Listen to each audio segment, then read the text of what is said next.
back to you, Julius. I know you had mentioned that you were surprised when you came to India just seeing the quality of the infrastructure, because when you read some of the seers' books, you really were fascinated and respected how deep and how knowledgeable and just how thorough they were. It sounds like maybe the country gave you a different impression? Yeah, but I mean...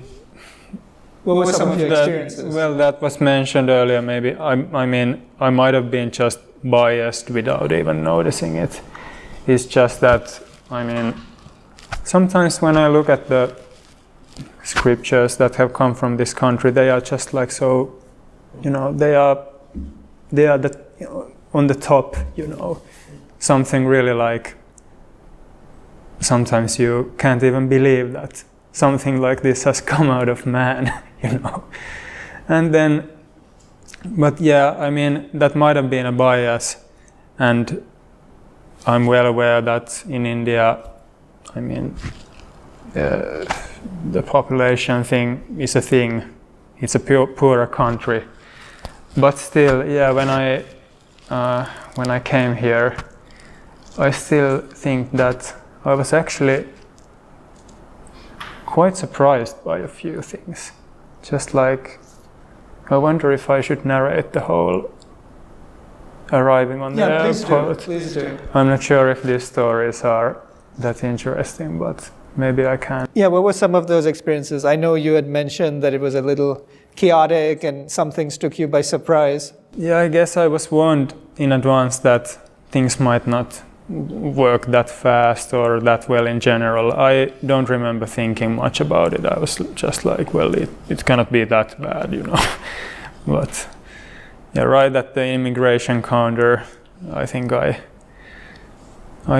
stood there for like 20 minutes at least, because the machine the guy was using had some error, and he was like pressing the keys like this, and I'm standing there, okay, and then we had to change the machine, and yeah, then I got out, and I was really tired after the flight, and I wanted to buy a coffee, and I was actually a little embarrassed because there was some young girl on the counter, and I'm like, yes, one coffee, do you take Visa? And then she was like, oh, of course we take Visa, and I was like, oh my god, it was this really embarrassing, and she starts making the coffee, and obviously she starts putting milk in it. I didn't realize to say that it's just coffee, no milk. And then she was like, you should have said this to me. And again, I was like, okay, well, okay. And then I got out of the airport. I heard you had to drive the taxi to the hotel. Is that what happened? Well, yes, and then the traffic came. Yeah. The traffic is really, that was exotic, very exotic. And the funny thing is that whenever I talk about that with people here, they are like, no, this is nothing. That I think that this Greater Noida, Delhi area, at least the times I've been there, I've been told that they're not even that trafficky, you know. But for me, it was very intense.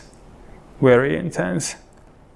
And then, yeah, the guy who drove me to the hotel, he didn't speak a word of English.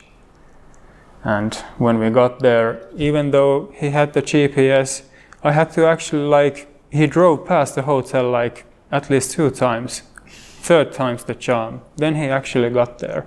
But I had to really guide him to the place. And yeah,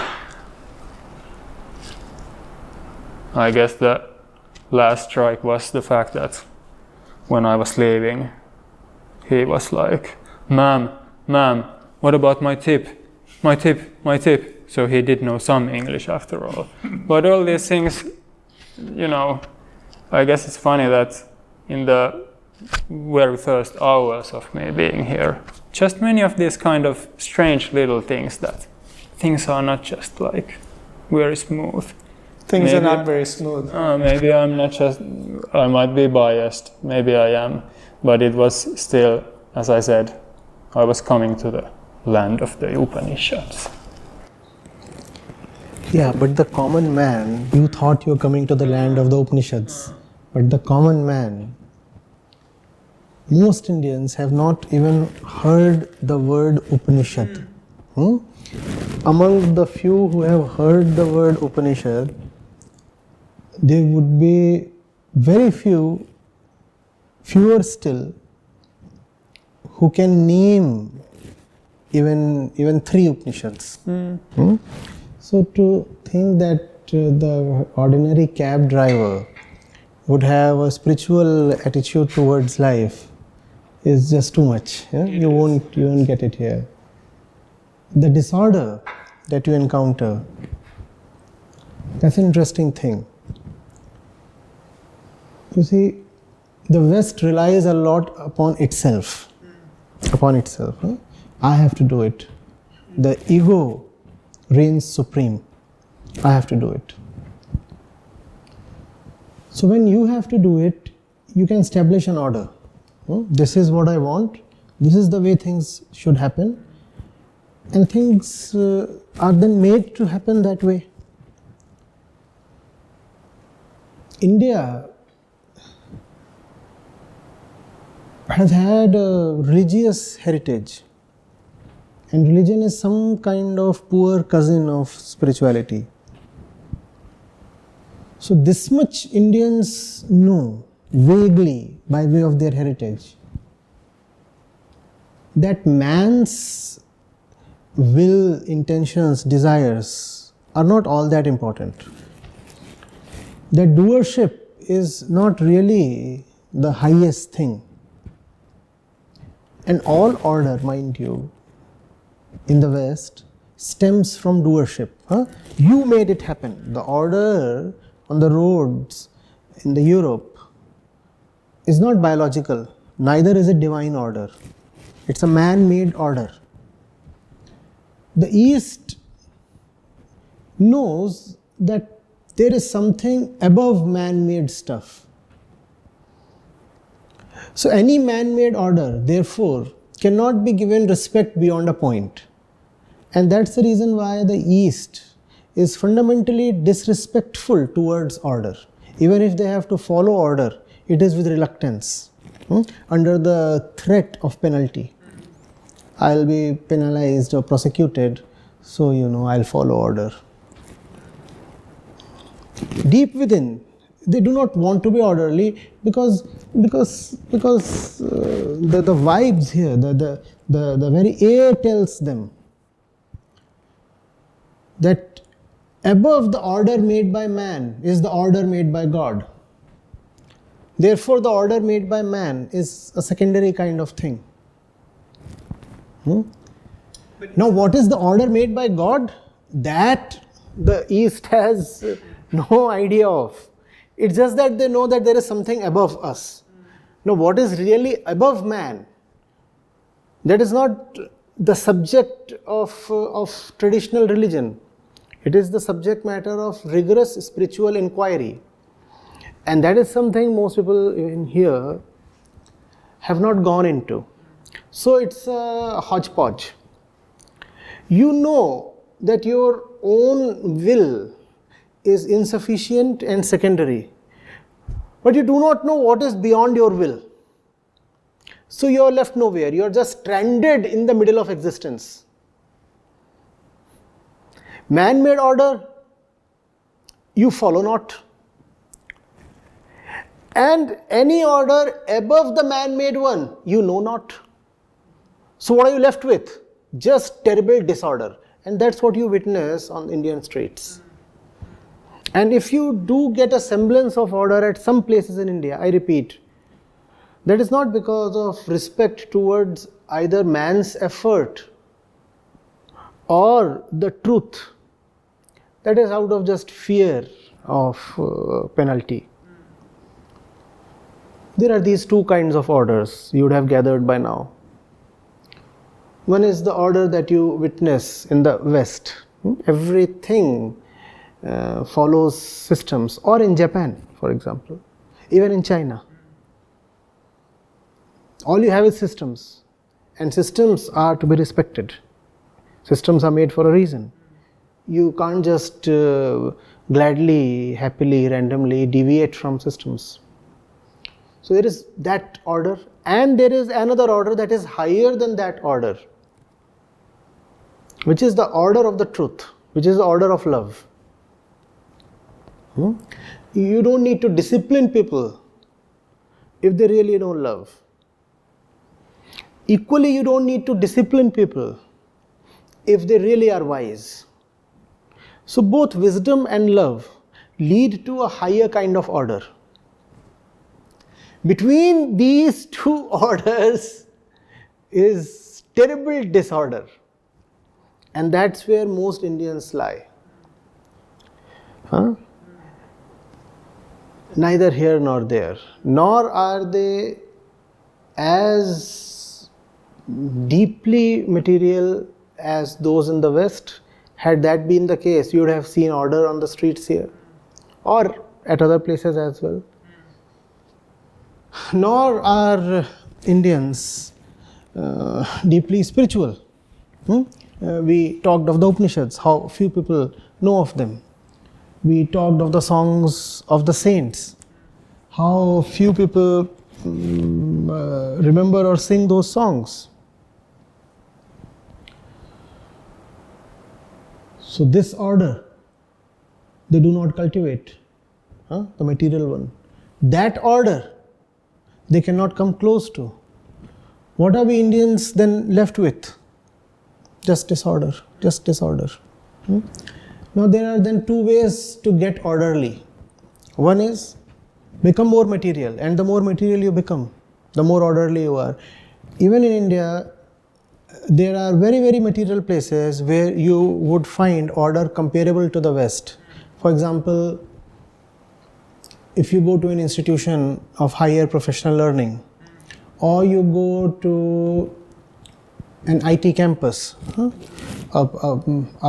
IT park, that is, a huge park where you have lots of huge offices of information technology companies with a lot of young people, and you will find those places working very smoothly, very orderly. You have cabs coming in and out at the appointed time, and there are systems and everything, and you'll also find a few Westerners sprinkled there because that's where the clientage is from. So that's one way to get orderly, right? Become more Westernized. The more Westernized you are, the more orderly you will be. But that order, according to me, is of very little worth. The real order comes from elsewhere, where you don't have to impose conditions on people, where you don't have to threaten them with penalties and fines,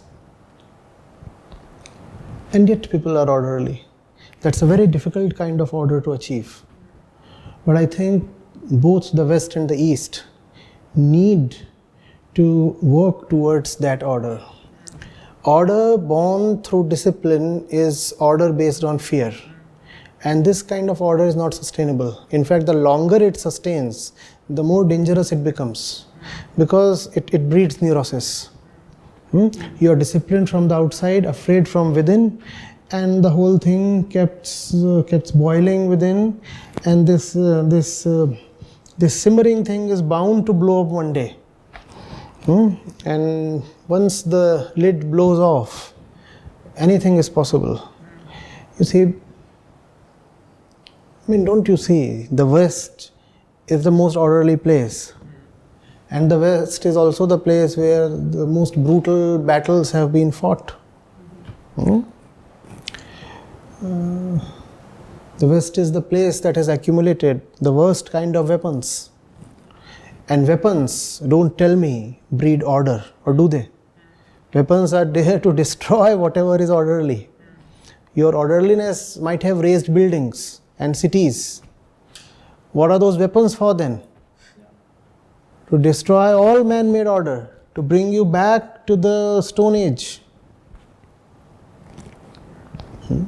In many ways, what I've observed in the US and read is that my experience is that it's also the most violent country. So despite a lot of material wealth, it breeds a lot of paranoia. People feel that they have to have guns to protect themselves. Right. There's a lot of fear about crime.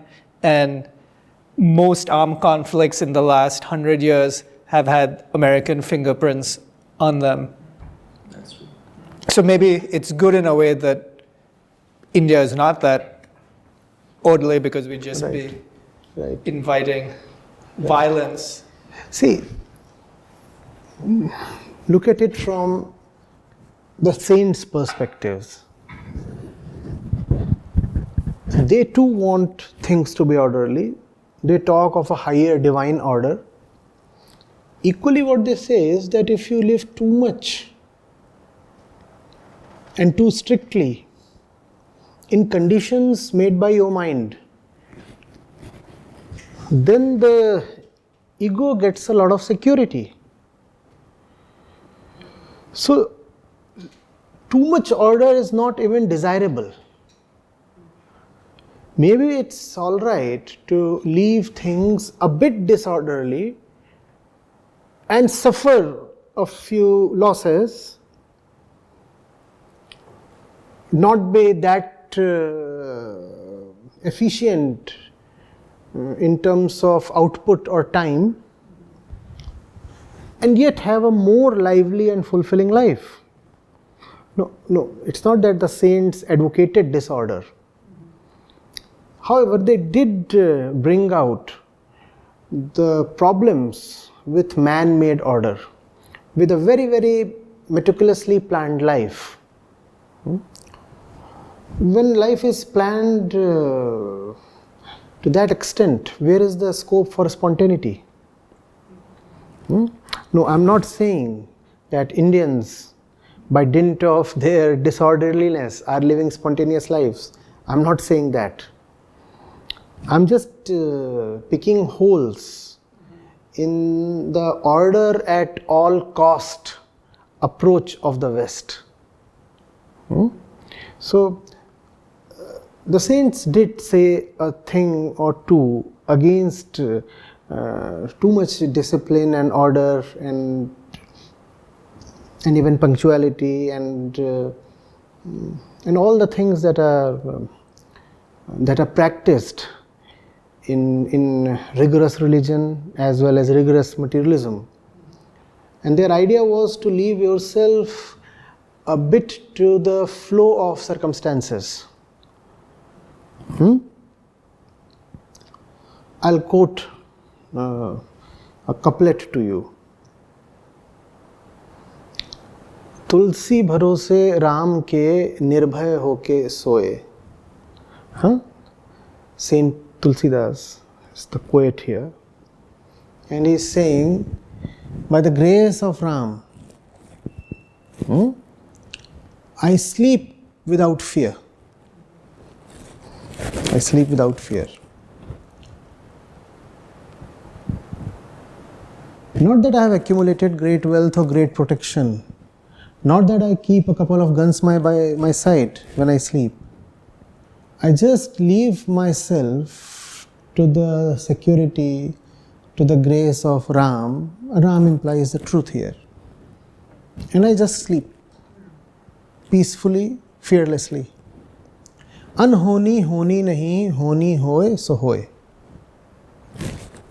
That which cannot happen will not happen, and that which is bound to happen, let it happen.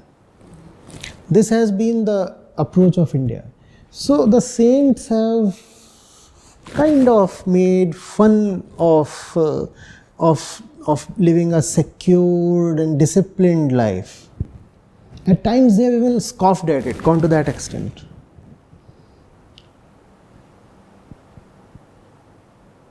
But that is when you can leave yourself to Ram.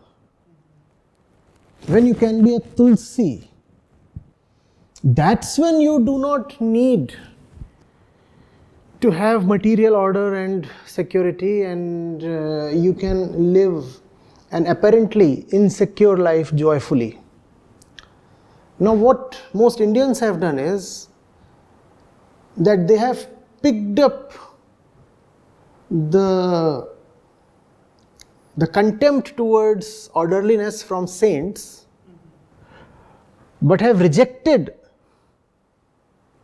the Ram that saints used to love. Oh, lip service we all pay to Ram, but the real Ram of Tulsi, the heart itself, the truth itself, the Atma itself, that Ram, most Indians have not much to do with.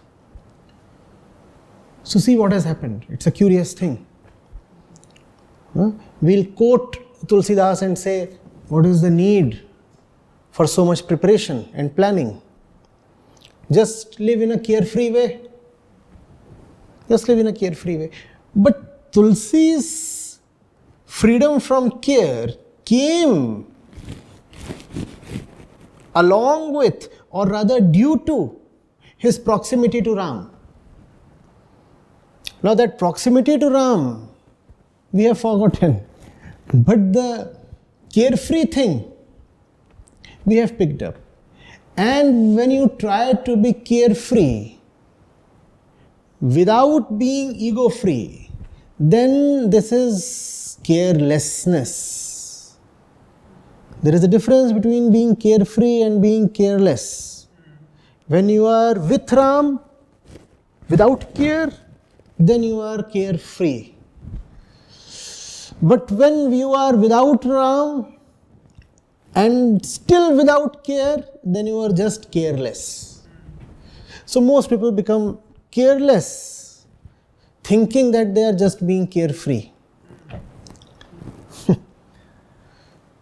I'm actually reminded, there was this incident when I had to cross this huge roundabout, like the traffic was very heavy there, and I didn't realize that I can actually just walk through the street. I thought that I would have to find a pedestrian road or something like this, and there was some policeman parked there, and I went to he didn't speak any English, but he kind of understand my whole how do I get across, and he's like, just go. And then I went, and it was very very exhilarating at least, but seriously, and you see it everywhere here, that if there's not a car there, you can actually walk there.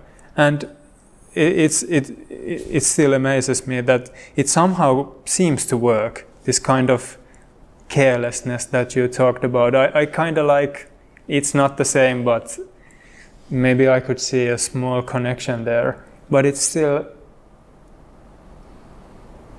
I just sometimes feel that it's not like an accident is half a second away if someone just watches to the wrong direction at the wrong moment.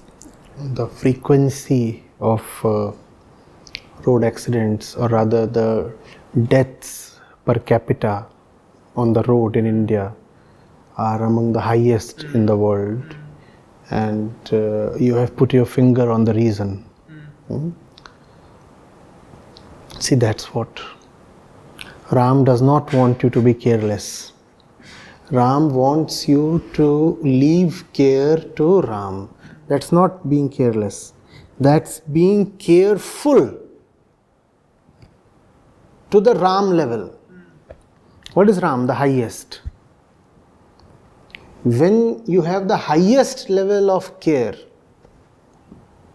then you are carefree. Carefree in the sense, now the ego can be left carefree, because care has been assigned to the highest. The highest will take care and the ego can relax. But who is the highest?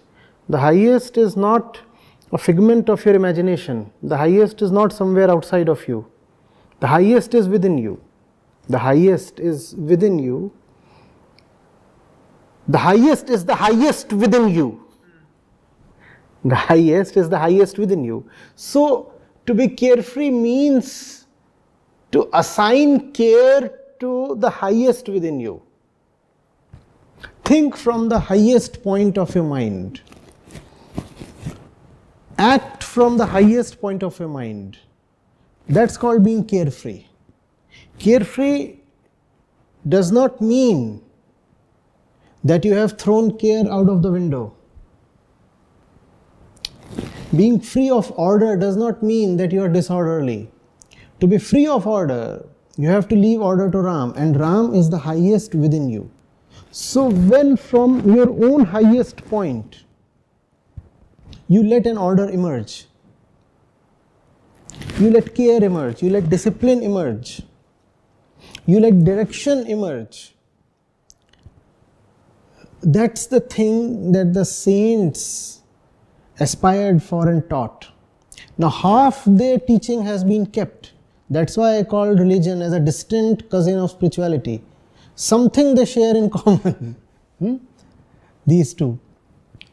So this much has been kept, that you need not be too careful by yourself for yourself. Ram will take care of you.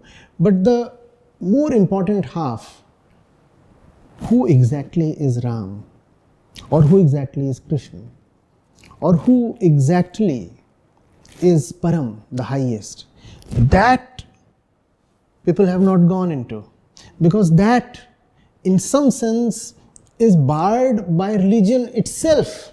Religion says the highest we have already supplied to you. We are telling you who is the highest. This God is the highest, Ishwar is highest, Bhagwan is highest, that deity is the highest, that place is the highest. And we are also telling you what you can do to reach the highest. You perform these austerities, you observe these ceremonies, you fast on these particular days, you donate clothes to the poor, you do such and such things, you go to that place of pilgrimage, and you will reach the highest. So religion has given ready-made answers. Religion has given ready-made answers. And those answers are all fictitious, all false. So then there is no need left to really explore the highest. And therefore people never reach the highest. Right? Spirituality says the lowest point in yourself has to be discarded. Or rather, all the lowly points have to be discarded. And the higher ones have to be aspired for. The highest one is liberation. That's what spirituality is all about. Religion says 50% of the same thing. This much religion does say, reject yourself. There is something higher than you sitting upstairs. Right? That's why God is often seen as ruling the skies. He is sitting upstairs. So this much religion does say, that cousin of spirituality, that do not be too serious about yourself, and your doing amounts to not much. But the remaining half, what is the real deal? Who is the real one? That religion does not go into. That religion does not go into because religion pretends that it already knows the real one. It keeps telling you, such and such God is the highest one. Right? In the West, one particular name is the highest one. In the East, another name is the highest one. In the Middle East, some other name is the highest one. So these ready-made names, these assured supplies of beliefs leave us nowhere. Leave us nowhere. We do not ever come to know of the real thing. The real thing cannot be handed over to us on a platter. It's a matter of individual investigation. It's a matter of self-inquiry. The West has been lucky in a sense that any concept of the higher thing has not been allowed to survive. The West has been left all on its own. There is nothing higher than you. If you want your welfare, work for yourself. Nothing higher than what you see, nothing higher than what you can touch, nothing higher than your body. And nobody anywhere to take care of you. Nothing higher than your own desire, your own intellect. your own will. There's nothing higher than that. That's what the West feeds on. And that has been good to an extent. At least the West is responsible. There is nobody else going to come and take care of me. So I have to create my own systems, do my own things. Right? The East, this much we remember in East. There is somebody higher than us. But who is that one? We are all very muddled about. And there is a reason why. Because that knowledge does not come cheap. The real one is not merely an idea to be known. The real one is a dissolution to be attained at a high price. So we do not reach there. This much we come to know there is somebody higher than me. And that leads to fatalism. We become fatalistic here in the East. We say, God will take care of me, this and that. This concept of God has hurt the East a lot. Vedanta does not talk of God. Vedanta talks of Atma. And Atma is the real you. Vedanta says you have to take your destiny in your own hands. Not only are you all powerful, actually there is no one beside you. You are the only reality. Therefore there is no other power to obstruct you, and there is no other power to support you. You are your only friend and your only enemy. Therefore, wake up, rise. Rise to your highest potentiality. That's the message of Vedanta. Unfortunately, most Indians follow organized religion that has very little space for the real thing, Vedanta. Even though the Hindus call the Vedas as their central scriptures, yet the very center of Vedas, the very nectar of Vedas, Vedanta, has not found a place in the common Indian psyche. The man on the road has hardly anything to do with Vedanta. Could you make a differentiation? Because as you said that Vedanta is about taking full responsibility. In some sense, it sounds a bit similar to what we are doing in the West. What's the difference there? In the West, you take responsibility remaining who you are. Vedanta says your primary responsibility is to not to remain who you are.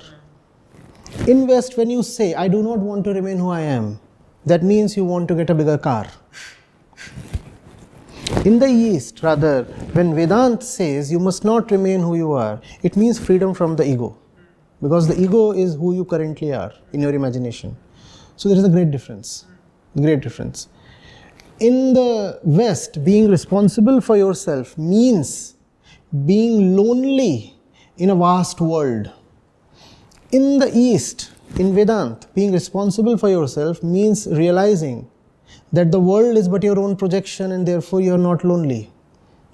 In the West, when you are responsible for yourself, you become alienated from the rest of the world.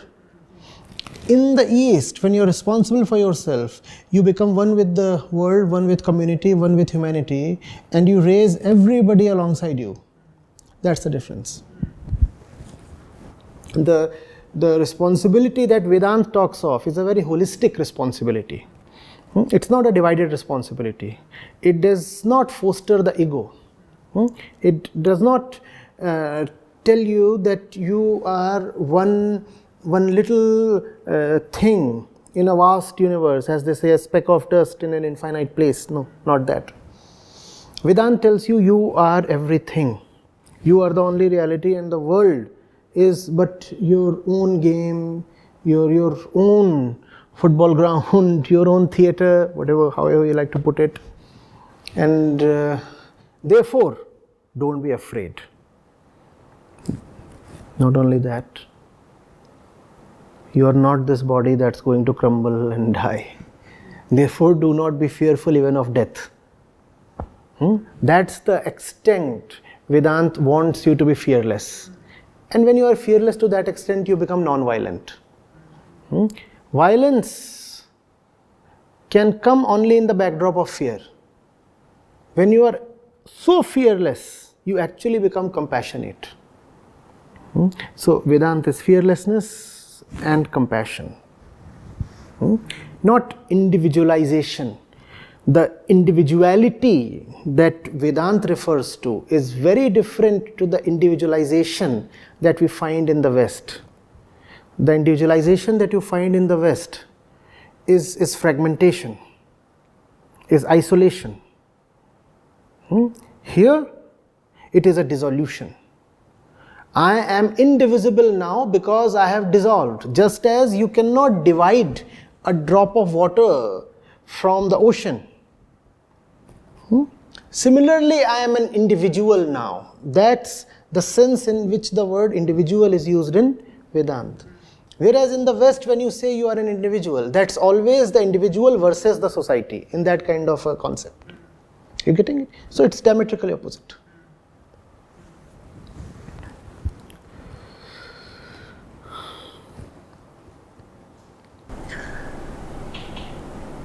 Still, it's a strange thing that, well, as you said, that even in India, real spirituality hasn't really, what's a good word, taken roots. Its distant cousin rules.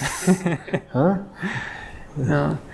And at the same time, even in the West, as we said earlier, I don't really find much people leaning towards what you are saying here. It's a very difficult thing. Yeah, and I mean, as the kind of taking responsibility for yourself as the ego, I mean, it's very, very like fear-based, that I have to do it. It might seem... It's fear-based, it makes you lonely, it makes you violent. Nobody to care for me. Yeah. Nobody to care for me. Yeah. And it makes you very hard. Very hard. Hard not in the sense of sturdy and strong. Hard in the sense of empathyless. An internal stiffness. An internal stiffness that does not care for anything except its own interests. And that we also call in the West, quite interestingly, as liberty. No? I will do as I please. Don't you see that has a lot of fear in it? Don't you see that has a lot of loneliness in it? And the statistics do bear that out, that in the West, people are very fearful of growing old because they worry that no one will look after them, they'll be lonely, they'll be abandoned. When depression, anxiety are all sky high in the West. I know in the US, they estimate at least 1 in 4 people are on antidepressants or anti-anxiety pills. And that's the hidden or not so glamorous cost of the individuality and the freedom and the order. Right. And it's also a strange thing because even though sometimes when I look at the disorder or the chaos or just people hanging out on the street, I have to admit that sometimes I wish I could be as carefree, even a little, you know, not in that way, but you get what I mean. You're leaving on Tuesday, we can make you hang out on the street, cook some food and sell it to people. No, that's a very common feeling amongst people from the West who are about to leave India or who freshly land in the West after being in India for months. I've heard that before. One French woman in particular, she wrote to me that I have returned to the dry order of France, of Paris, from the lively chaos of India. That was only part satire. She was actually missing the chaos here. I get that completely, because I'm already having the same kind of feeling a little. You get used to it. There's something heartfelt about the liveliness and the chaos. I can't put my Not exactly. finger on it. There's a warmth in it, perhaps? There's a that's warmth not in it, the yes, US? that's true, but it's just too much warm. We would want it rather a bit colder. But you see where it comes from. It still carries that ancient echo of the saints, and that's the reason you feel mildly attracted towards it, because it carries only that distant ego. It's not the real thing. However, it has a touch of the real thing. No Indian can avoid that. You see, the voice of the saints is still there. It's reverberating. So even if you are not overtly religious, in India it is impossible to pick up a religious tint, at least. It's there in the air. Is it in danger of disappearing, though? I know we were in Delhi in Connaught Place and we were walking around and it seems like all the Western brands are there. All the young Indian men and women are trying to be westernized. All the Western brands are selling consumer products with an Indian/Western tint to it. Are we in danger of being, is consumerism likely to just wipe out whatever vestiges of the saints we have? It's doing that, but the work of the saints is quite deep-rooted. So all this consumerism, this shallow philosophy of life will take a while to uproot the whole thing. But you are very right, very dark forces are at work and they are in great hurry. So Indians are losing whatever little trace of spiritual wisdom was left with them, and that's happening pretty fast. It's happening. You talked of Connaught Place. You'd have struggled to see a single word in the Devanagari script. You remove the people from there, and if you're left with just the banners and the boards and the brands, it would be very difficult for you to tell whether it is Delhi or some western city. Maybe the filth would drop a hint, but if you clear that also, Connaught Place is so much like,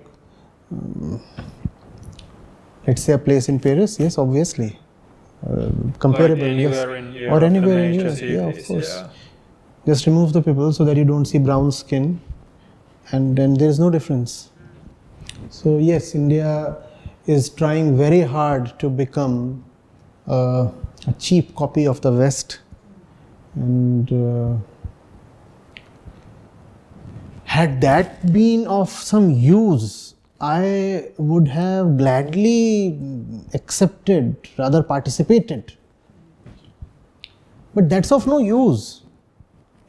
That's of no use. The West does not remain, the West rather does not want to remain the way it is. Why do we want to ape the West? The West is hardly happy being itself, and we want to become that. Makes no sense at all. And I'm not talking of Western technology, I'm not talking of the work culture in West. We should admire that, and we should emulate that even. But when it comes to copying values and philosophy of life, West is not the place to look towards. India has the stuff, fortunately, that even the West should be looking towards. So it's pretty stupid if Indians are all the time trying to ape West and migrate to West and all those things. See, even migration to West I understand. Somebody could do that for purely financial reasons, and that's pretty much okay. But trying to become a Westerner is a totally different thing, no?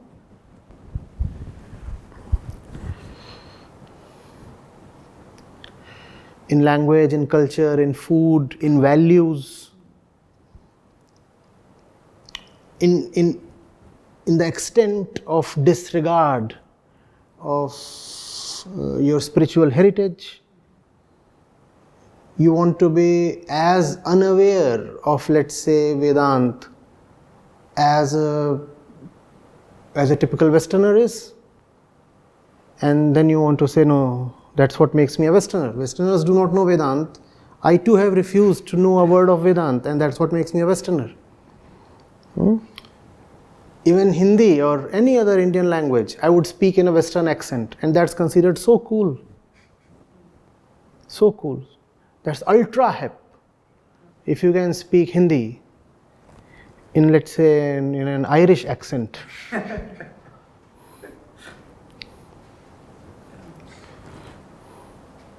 Bhaiya, Actually, I think. yeah, bhaiya, lash phet nagar chaloge kya?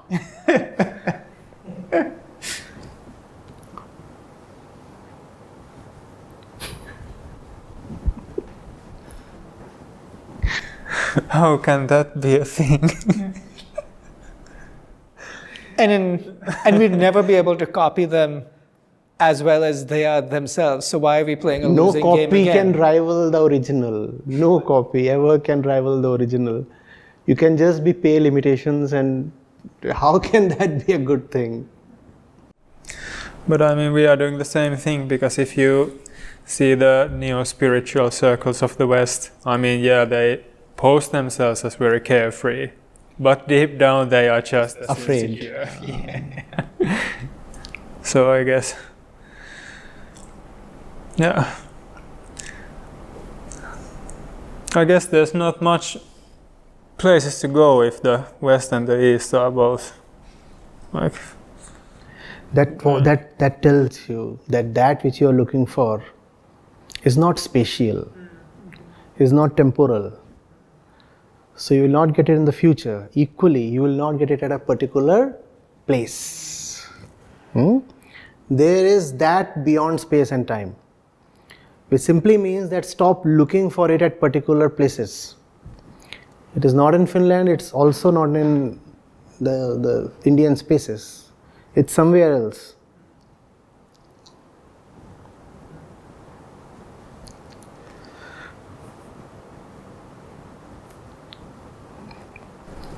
Outer space is also ruled out.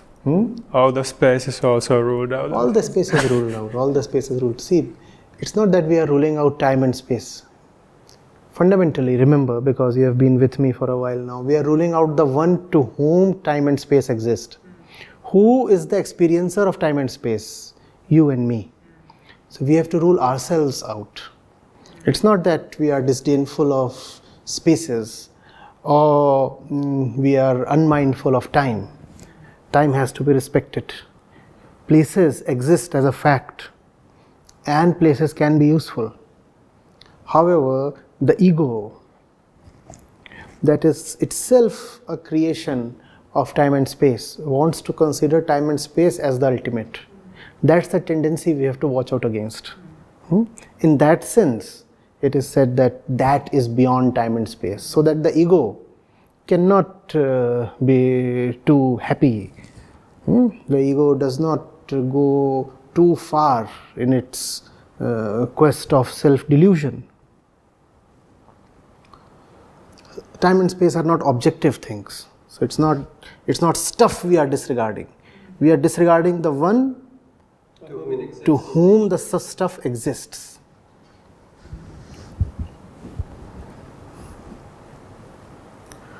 This is something very hard to the scientific mind of the West to accept. Yeah, because science feasts on its proclaimed objectivism. Things exist objectively, and there's no reason to doubt whether they exist at all. Why is there no reason to doubt? Because I see that they exist, and I see no reason to doubt myself. That's what the ego says. I cannot doubt myself, and if I cannot doubt myself, how do I doubt this pillar that I see? I don't doubt myself, and this pillar, its existence is being ratified by me. So how can I ever call the world as unreal? Forget about calling it unreal. How can I even initiate an inquiry into the perceived reality of the universe? That's what science lives on. The universe is real. Now let me find out more about the universe. And that's the reason science has to compulsorily disregard the ego. Science has to be completely objective and totally be oblivious of the ego, the subject, the observer. The all sciences talk just of the observed phenomena, not the one who is observing them. Now, if it turns out that observed phenomena are actually a function of the observer, then science falls flat, and that's science's worst nightmare. What if all that this is being seen and observed and measured is simply a function of, a reflection of the observer? Then none of it is objective. Then all the theories we have come up with are actually not theories of the observed phenomena, they are theories of the observing mind. Now there is a big problem for science. So science will just not talk of the observer, of the ego, of the self. And that's the attitude the West carries. Self-observation, self-knowledge is more difficult to a Westerner than to an Easterner. Definitely. Because a Westerner is born and raised up on a diet of compulsive objectivity. So when it is then told that look at yourself, it becomes incredibly difficult. Not impossible. So many Westerners very gloriously succeed, but it's more difficult there than here.